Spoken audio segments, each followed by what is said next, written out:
Hello दोस्तों, नमस्कार। आपके पसंदीदा यूट्यूब चैनल केमिस्ट्री बाय विकास सर में मैं विकास दीक्षित आपका स्वागत करता हूं।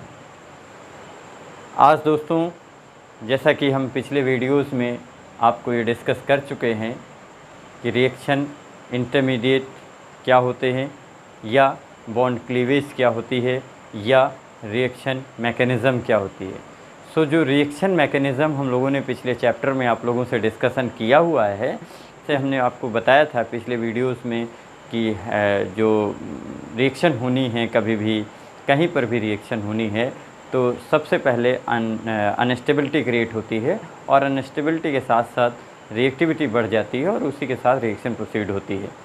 कोई भी ग्राउंड स्टेट से उठ करके सबसे पहले एक्साइटेड स्टेट में जाता है और एक्साइटेड स्टेट में वो अपने थ्रेशोल्ड को अचीव करता है और उसी के बाद दूसरे मॉलिक्यूल को एक्टिव करता है और वैसे प्रोडक्ट फॉर्मेशन होता है। उसी सीरीज़ में हम लोग ये आज के टॉपिक में सबसे इम्पोर्टेंट टॉपिक, उसी के सीरीज़ में सबसे इम्पोर्टेंट चीज़ आप लोगों को फिर से मैं कह रहा हूँ, मोस्ट इम्पोर्टेंट चीज़ आज हम लोग बहुत अच्छा वीडियो बनाने वाले हैं। आज हम लोग बहुत अच्छी बात करने वाले हैं। आज हम लोग बहुत इम्पोर्टेंट बात सीखने वाले हैं। पिछले वीडियो को देखने के बाद आज के वीडियो को जैसे ही आप देखना शुरू करेंगे, आपका मन बहुत ज़्यादा लगने वाला है और बहुत ज़्यादा इम्पोर्टेंट टॉपिक होने वाला है। देखते मैं क्या बात करता हूँ। आज हम लोग very important topic reaction intermediates के बारे में बात करेंगे। रिएक्शन इंटरमीडिएट्स, रिएक्शन इंटरमीडिएट कहने का सेंस, रिएक्शन इंटरमीडिएट हम लोग किसको कहते हैं, कौन कौन होता है रिएक्शन इंटरमीडिएट। थोड़ी सी बात मैं आपसे चर्चा करूंगा कि रिएक्शन इंटरमीडिएट, और आप लोग भी याद रख लीजिएगा, बहुत ही शॉर्ट में इसको हम याद कर पाएंगे और ज़्यादा समय बर्बाद नहीं करना चाहिए हमको। रिएक्शन इंटरमीडिएट कहते किसको हैं, रिएक्शन इंटरमीडिएट कौन होगा, मतलब जो रिएक्शन के दौरान, जब रिएक्शन हो रही होगी, जब कोई प्रोसेस हो रही होगी, उसी प्रोसेस के दौरान एक ऐसी चीज़ बन जाती है जो मोस्ट रिएक्टिव होती है और वह रिएक्शन को प्रोसीड कराती है या इनिशिएट कराती है, जैसा भी आप कह लें। वो क्या होते हैं आप ध्यान दीजिएगा। सबसे इम्पोर्टेंट चीज़ है, ये सभी शॉर्ट लिव्ड होते हैं। एक बात, इनकी आयु जो होती है वह कम होती है।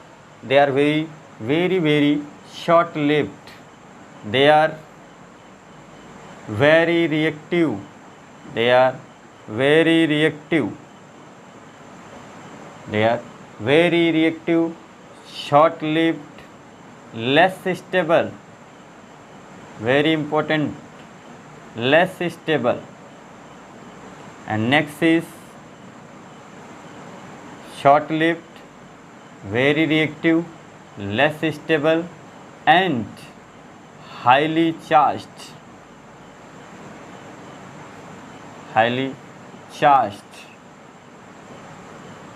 हम ऐसे कुछ कह सकते हैं या उनके पास एक बात और कह सकते हैं, इनकम्प्लीट ऑक्टेट होगा। ऐसे बात कर रहे हैं, ये बहुत कॉमन नहीं है लेकिन हमने लिख दिया है। शॉर्ट लिव्ड होंगे, जिनके जो हिंदी मीडियम के बच्चे हैं वो भी जान सकते हैं। अल्प आयु, जिनकी आयु कम होगी या इसको कम, क्या शब्द कह सकते हैं हिंदी में जल्दा, कम समय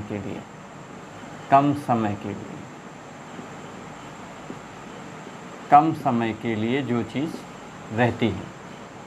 जैसे किसी भी व्यक्ति के लाइफ में जो ट्रांजिशन पीरियड होता है वो वेरी शॉर्ट पीरियड के लिए होता है। लाइफ कोई भी हो, किसी का भी जीवन हो, उसके अंदर या हमारी भी या आपकी भी या किसी की भी जो ट्रांजिशन पीरियड होती है बहुत ही कम समय के लिए आती है। इसलिए पेशेंस को मेंटेन रखना चाहिए, पेशेंस को कभी खोना नहीं चाहिए। आइए वेरी रिएक्टिव का मतलब क्रियाशील, क्रियाशील होंगी। लेस स्टेबल, कम स्थायित्व होगा, कम स्थायित्व होगा, चार्ज होगा। और इनकम्प्लीट, 8 जो सेंट्रल एटम होगा उसके पास 8 इलेक्ट्रॉन नहीं होंगे। अब इसको डिफाइन कैसे कहेंगे? डेफिनेशन दे दीजिए। एटम और ग्रुप ऑफ एटम, एटम और group of atom which is या विच कंटेन्स चार्ज और इनकम्प्लीट ऑक्टेट और एबिलिटी टू डोनेट और एक्सेप्ट इलेक्ट्रॉन। मैं अपनी तरफ से आपको ये बताया। अब ये कह सकते हैं कि वो सभी स्पीसीज़ जिनका ऑक्टेट इनकम्प्लीट है, जो इलेक्ट्रॉन ले भी सकते हैं, इलेक्ट्रॉन दे भी सकते हैं, जो किसी से बाइंडिंग पावर रखते हैं, जिनमें ये सारी चीज़ें पाई जा रही हैं, और जिसके लिए मैंने कल के वीडियो में आपको ये बताया भी था, पिछले वीडियो में, जो स्पीसीज़ ज़्यादा चार्ज्ड होती है वह ज़्यादा रिएक्टिव भी होती है, वह ज़्यादा अनस्टेबल भी होती है और पोलर भी होती है। सो इधर उधर की बातें ना करके हम फिर से अगली बात बहुत इम्पोर्टेंट कर देते हैं आपके लिए। दोस्तों, हाईली एनर्जेटिक आप भी हैं। क्यों? You are also the class of intermediate. जितने भी बच्चे हमारे इस समय इंटरमीडिएट के हैं और वह इस वीडियो को देख रहे हैं, वह भी ये बात को समझ लें, वह सबसे ज़्यादा रिएक्टिव हैं, क्योंकि वो भी अपने जीवन में सबसे हाईली अनस्टेबल स्टेट में हैं। वह भी सबसे ज़्यादा रिएक्टिव हैं। क्यों रिएक्टिव हैं? क्योंकि ना तो आपको ये कहा जा सकता है कि आप वेल एजुकेटेड हैं और ना ही आपको ये कहा जा सकता है कि बगैर पढ़े लिखे हैं। आप पढ़े लिखे भी पूरी तरीके से नहीं हैं और बिल्कुल इलिटरेट भी नहीं हैं। आप ठीक हैं, ठीक बीच स्थिति में हैं। तो जो बीच की स्थिति है, जो इंटरमीडिएट है, वह सबसे ज़्यादा रिएक्टिव स्टेट होती है। यू आर हाईली एनर्जेटिक, इसलिए कहा भी जाता है। जितना भी बियॉन्ड द टॉपिक है, लेकिन मैं ये बात कर सकता हूँ कि आपके पीछे सारी दुनिया पड़ी हुई है। हर कोई चाहता है कि उसके साथ यूथ जुड़ा रहे। क्यों? काम करने की क्षमता, रिएक्टिविटी सबसे ज़्यादा आपके पास है। मोस्टली मैं आपसे बात करने वाला हूँ कि वो कौन कौन सी स्पीसीज होती हैं जो रिएक्टिव या रिएक्शन इंटरमीडिएट के रूप में होती हैं, जिनको हम रिएक्टिव इंटरमीडिएट के रूप में जानते हैं, जैसे फ्री रेडिकल्स। दूसरा, कार्बोनियम आयन,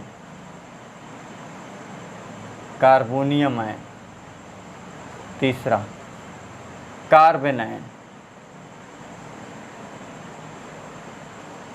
चौथा, इलेक्ट्रोफाइल।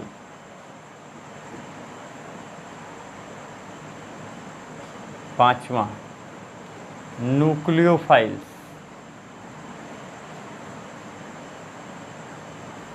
छठा, कार्बीन। ज्ञान की कमी नहीं है बेटा, मतलब भर का है। नाइट्रीन्स। ये कुछ रिएक्शन इंटरमीडिएट हमारे पास हैं, जिनके बारे में मुझे डीप में पढ़ना है, जिनके बारे में मुझे काफ़ी डीप में पढ़ना है। लेकिन अभी अगर हम इनका नाम भी याद कर ले गए, अगर हम इनको थोड़ी सी भी बात जान गए, तो हमारा काम हल हो जाएगा।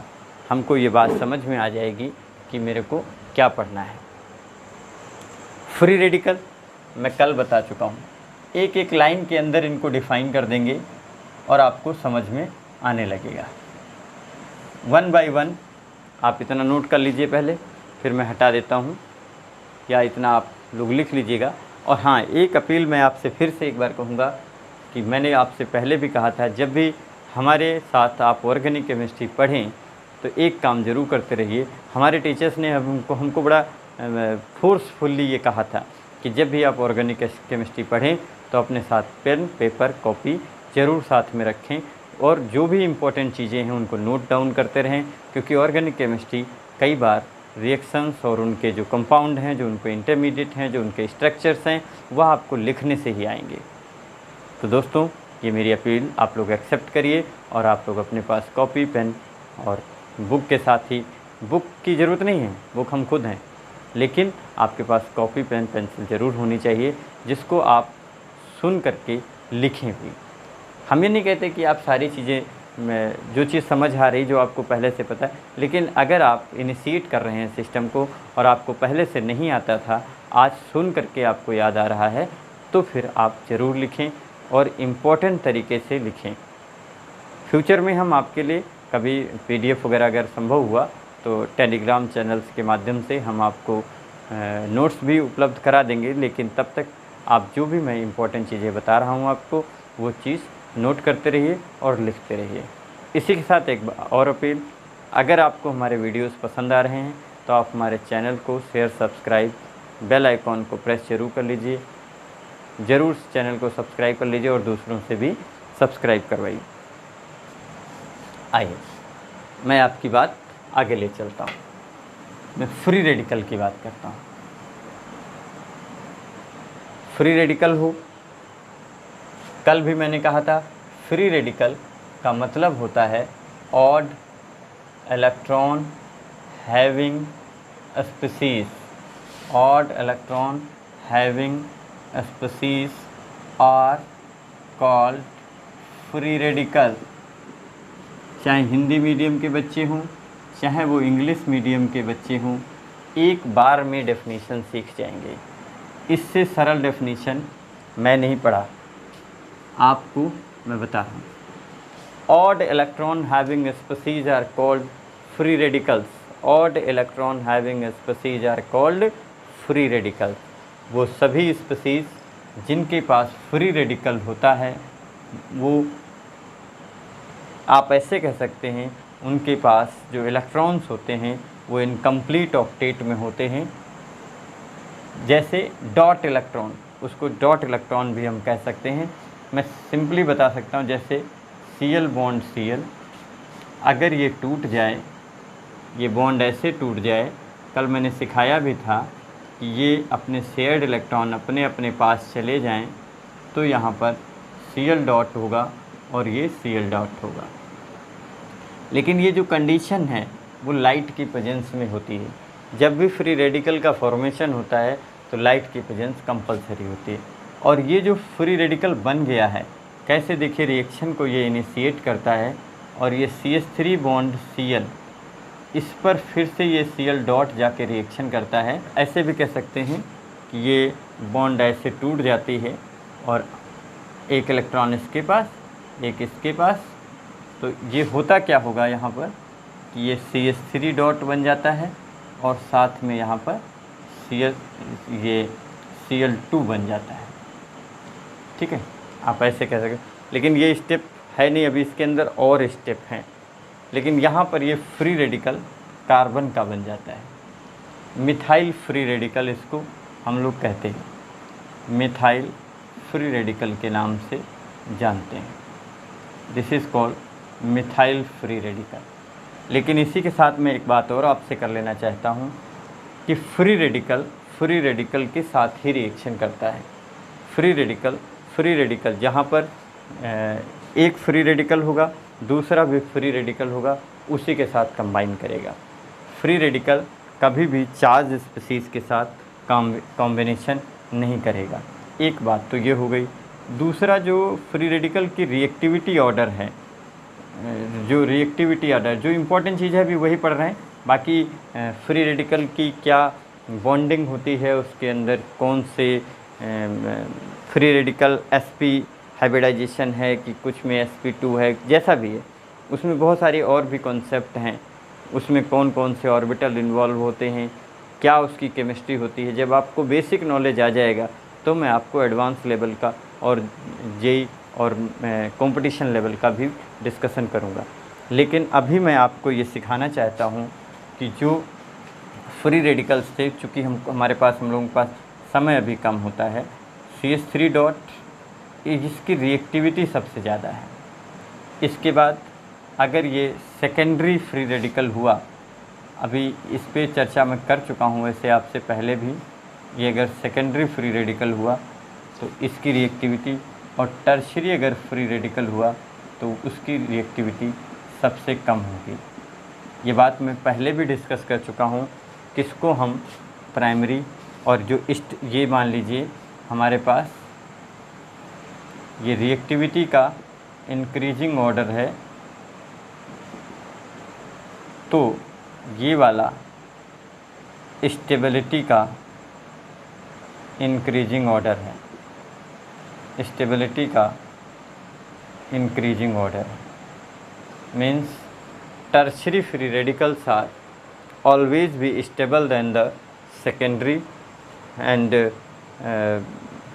जो प्राइमरी है ये फिर ये जो तीर लगाया है हमने इसकी ज़रूरत यहाँ पर नहीं है। अदरवाइज़ मैं फिर से लिखना चाहता तो मैं फिर से लिख सकता हूँ इसको, ये हटा दीजिए यहाँ से, तब आप इसको ऐसे लिख लीजिए कि ये जो प्राइमरी है ये हमारे पास 1 डिग्री है, ये 2 डिग्री है और ये 3 डिग्री है। पिछले वीडियोस के डिस्क्रिप्शन में जा कर के आप इसको देख सकते हैं, जहाँ पर हमने एक वीडियो पीछे मिल जाएगा आपको, उसमें आप ये चेक कर सकते हैं कौन सा कार्बन प्राइमरी होता है, कौन सा कार्बन टर्शरी होता है, कौन सा कार्बन सेकेंडरी होता है, क्योंकि और भी बातें हम लोग करेंगे। तो फ्री रेडिकल के बारे में आप लोगों ने जाना कि, और फ्री रेडिकल्स यहाँ पर एक लाइन और लिख सकते हैं, are formed by homolysis. Homolysis के दौरान जो रिएक्शन इंटरमीडिएट बनेगा वो फ्री रेडिकल ही होगा। फ्री रेडिकल टाइप का इंटरमीडिएट हमें होमोलिसिस के दौरान मिलता है। दोस्तों, दूसरी हेडिंग हम लोगों के पास कार्बोकैटायन, या मैं दूसरा कार्बोकैटायन में बाद में हेटेरोलिसिस पर लेते हैं पहले। अच्छा चलिए, तो इसी को आगे बढ़ा देते हैं। कम से कम शब्दों का जानकारी हम अभी आपको दे रहे हैं, अभी उतनी जानकारी दे रहे हैं जिससे हमारा सर्वाइवल हो जाए। अभी उस लेवल की जानकारी नहीं कि आपको मैं उसी चैप्टर में फंसा के रखूँ। अगला जो हमारे पास हेडिंग है दैट विल बी कार्बोकैटायन, और मैं जल्दी से वो वाली भी हेडिंग लिख लेता हूँ जिसको कहते हैं कार्बोनाइन। अब मैं बच्चों इसको याद करता हूँ।